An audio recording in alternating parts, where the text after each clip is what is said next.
combination of Coast to Coast. You can subscribe to StreamLink by going to coasttocoastam.com and just click the link there for StreamLink.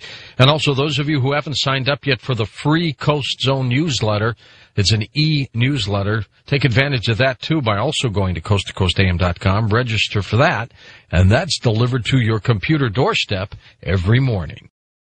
Ed, tell me about how you began to think about the UFO wars. What did you start seeing up there?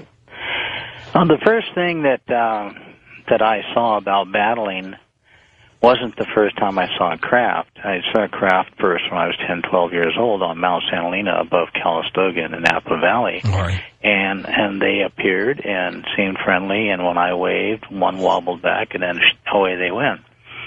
But in 1961, in the Sierras, on a Thursday night, before deer season, we were in a hunting camp getting things ready, went to sleep, stretched, looked up in my sleeping bag, and there they were, like crystals flying around up there, massive amounts of them, and they were firing on each other, and they were circling and chasing.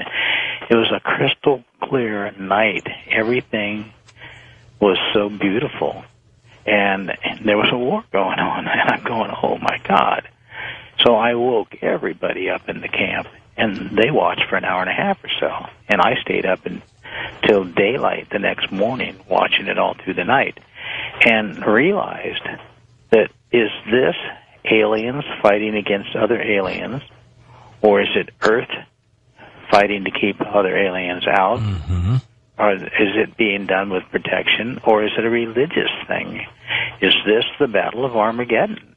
Is there one angel against another angel kind of thing, and does angels not have wings? Instead, they have spacecraft, and that's our guardian angels out there protecting us.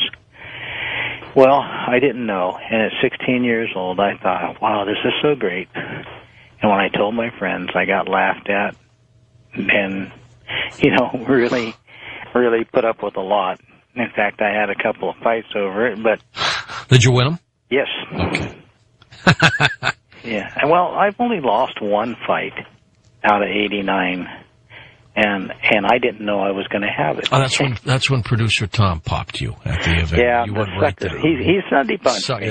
And it wasn't even Sunday. We're only kidding. Tom is not a fighter. Yeah. He's a lover. No, Tom's not mean. No, not at all. Anyway, he might be cruel, but he's not mean. So you're looking at these things at that age. Eventually, though, you get to the night vision goggles, and you're starting to see some very strange things. Right. I never knew what was going on, and I never saw that battle again, even the next night. And we had told the military about it, and kind of got shot down, and went into Reno the next day and did it. And then I was 18 years old, and I had a bad experience because I used to shoot high-quality target with heavy bench rest and limited rifles. Okay. And a man showed up at one of my shoots and basically wanted to recruit me to be a shooter for the Dark Ops. Really? I never knew this. No, I don't tell it very much, but I can tell parts of the story, and I probably won't get shot for it. But anyway, they wanted me to work for them, and there's a lot more to it. And after watching me shoot and watching my scores, because in this competition, you try to shoot a 5-shot group. Were you going to be an assassin, Ed? They wanted me to be. I can't see you as that. No. If I can't eat it, I don't want to shoot it. No, I understand. As long as it's not roadkill, right? Not roadkill. Yeah. But the way I drive, it could happen. But anyway, that situation, we talked, and I never went for the job. And the sponsor who was my shooter, and that was a man who had developed different guns, like the 220 Swift, the 218B, and worked on the 222 Wildcat. Okay, sure. These are all different high-quality guns. They changed it to the 223 and used it as the military, like the M14 and that type of thing. M15s. But anyway, I got a scary reality came in at 18 years old, and that was in 1963. So there could be some connection there. Yeah.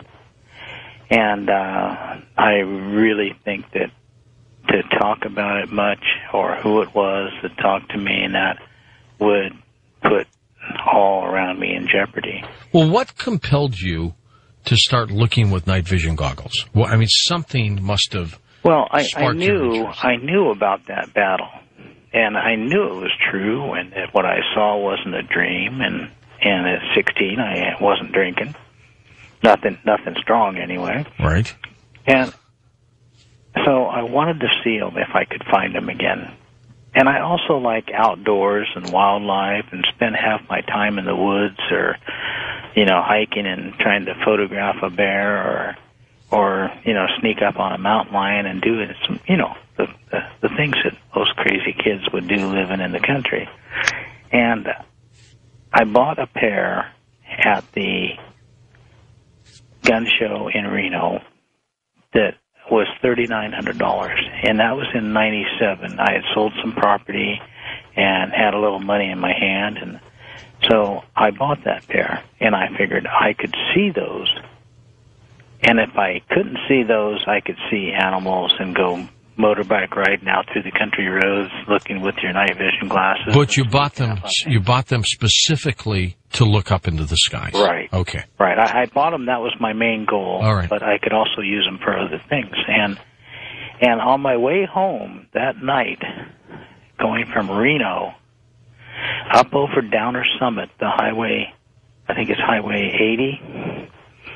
And I stopped up at the top of the summit and got the glasses out and started focusing on stars and that.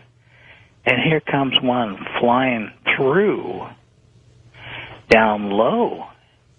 And I'm going, whoa. And this thing was maybe a mile above me, if at that.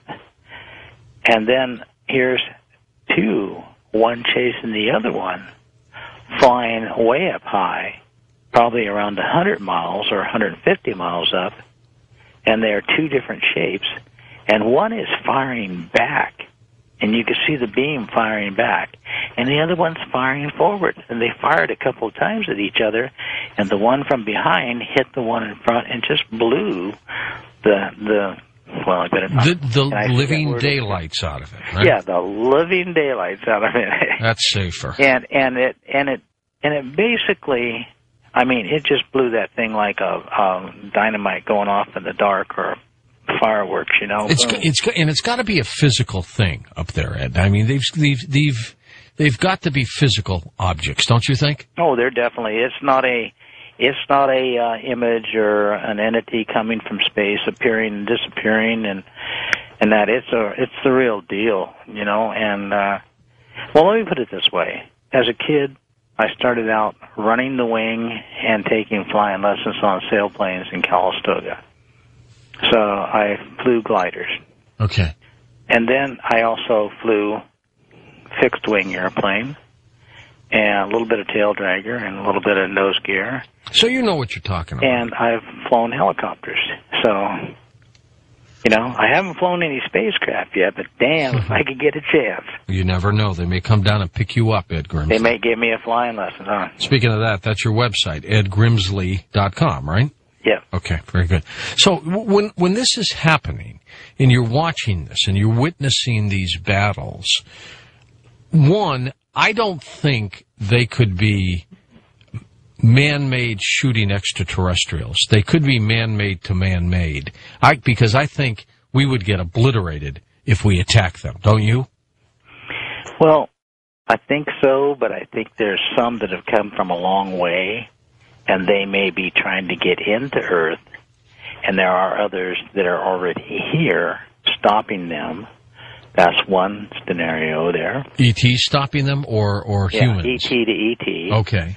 And I think that maybe there's an intensity going on, and I think E.T. or humanoid-like beings that are on our side or part of our heritage are standing up for us and protecting us, and they're kind of guarding